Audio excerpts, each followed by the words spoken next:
పశ్చిమాసియాలో ఏ క్షణాన ఏం జరుగుతుందో తెలియని పరిస్థితి. ట్రంప్ డెడ్ లైన్ కి ముందే ఇరాన్పై విరుచుకుపడ్డాయి ఇజ్రాయిల్ బలగాలు. ఇరాన్ వ్యాప్తంగా ఎయిర్ స్ట్రైక్స్ చేసినట్టుగా ఇజ్రాయిల్ ఎయిర్ ఫోర్స్ వెల్లడించింది. ఖర్గ్ ఐలాండ్ పై దాడి జరిగినట్టుగా ఇరాన్ మీడియా పేర్కొంది. ఖర్గ్ ద్వీపం వద్ద భారీగా పేలుడు శబ్దాలు వినిపించినట్టు వెల్లడించింది. ఖర్గ్ దీవి ఇరాన్ ఎనర్జీ హబ్. పర్షియన్ గల్ఫ్లో ఇరాన్ ఆయిల్ ఎగుమతులకు కీలక టెర్మినల్ పాయింట్. గతంలో కూడా ఇక్కడ అమెరికా దాడులు చేసింది.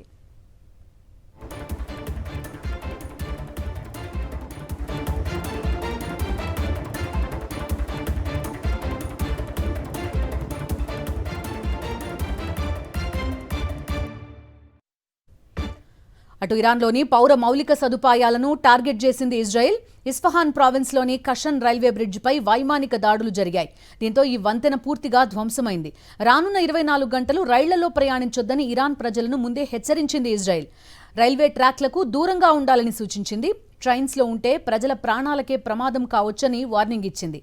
అన్నట్టే ఇరాన్లోని రైల్వే వంతెనపై దాడి చేసింది Israel air force.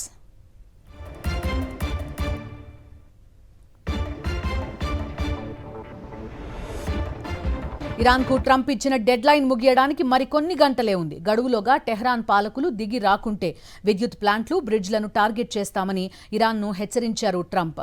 Dead line ముగిస్తే పశ్చిమాసియాలో ఏం జరుగుతుందోనన్న టెన్షన్ ప్రపంచవ్యాప్తంగా నెలకొంది. ఈ పరిస్థితుల్లో ఇజ్రాయెల్ ముందే దాడులకు దిగడం మరింతగా ఆందోళనలు పెంచుతోంది.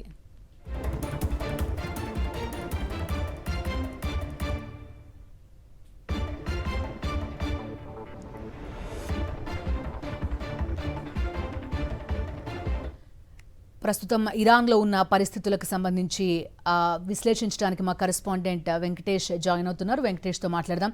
వెంకటేష్, చెప్పండి, ట్రంప్ ఇచ్చిన డెడ్ లైన్ ఇంకా టైం ఉంది. ఇప్పటికే ఇజ్రాయెల్ ఫోర్సెస్ విరుచుకుపడడం చూస్తున్నాం.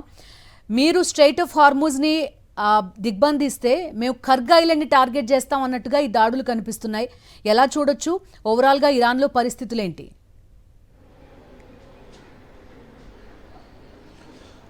24 గంటల్లో ఇరాన్ తమ షరతులకు లొంగిపోవాలని అమెరికా అధ్యక్షుడు డొనాల్డ్ ట్రంప్ విధించినటువంటి డెడ్ లైన్ ముగుస్తున్న నేపథ్యంలో ఇజ్రాయెల్ తన దాడులను పెంచింది.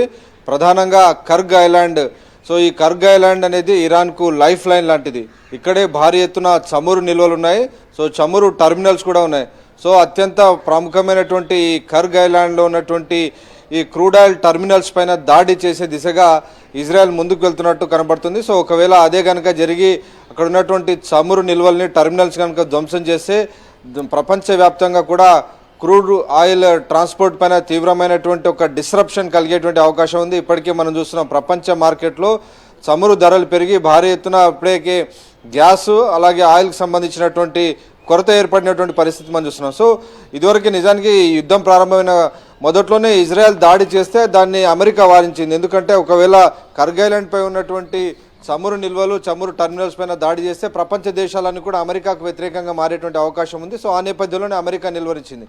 కానీ యుద్ధాన్ని త్వరగా ముగించాలనుకుంటున్నటువంటి డొనాల్డ్ ట్రంప్ ఇరాన్ను ఒక ఇరుకున పెట్టేసేందుకు నేరుగా ఖర్గ్ ఐలాండ్ను టార్గెట్గా చేసుకున్నట్టు మనకు కనబడుతుంది. సో ఆ నేపథ్యంలో కొద్దిసేపటి కిందటే ఇజ్రాయెల్ భారీ ఎత్తున అక్కడ బాంబు పేలులకు పాల్పడుతున్నట్టుగా సమాచారం వస్తుంది. వాటితో పాటు ఇరాన్కు సంబంధించినటువంటి మౌలిక వసతుల పైన కూడా భారీ ఎత్తున దాడులకు దిగుతున్నటువంటి పరిస్థితి మనకు కనబడుతుంది. ఒకవైపు ఇప్పటికే ఇజ్రాయెల్ హెచ్చరికలు జారీ చేసింది. ఇరాన్లో ఉన్నటువంటి ట్రైన్స్ ఏవి కూడా ఉపయోగించొద్దని ఆ పౌరులందరూ కూడా విజ్ఞప్తి చేసినటువంటి పరిస్థితి. సో మౌలిక వసతులను, ఇన్ఫ్రాస్ట్రక్చర్ను ప్రధానంగా టార్గెట్ చేసుకునే దిశగా అమెరికా, ఇజ్రాయెల్ ముందుకు వెళ్తున్నట్టుగా మనకు కనబడుతుంది. అలాగే పెద్ద ఎత్తున పవర్ ప్లాంట్స్ పైన కూడా టార్గెట్ చేసి వాటిని ధ్వంసం చేస్తాం, మేము తలుచుకుంటే ఒక్క రోజులోనే ఇరాన్ కథ ముగుస్తుందని కూడా డొనాల్డ్ ట్రంప్ ప్రకటించాడు. సో మొత్తానికి ఇరాన్ పైన తీవ్రమైనటువంటి ఒత్తిడి తీసుకొచ్చి ఎలాంటి షరతులు లేకుండా ఇరాన్ను లొంగ తీసుకోవాలని ప్రయత్నిస్తున్నారు. కానీ ఇరాన్ మాత్రం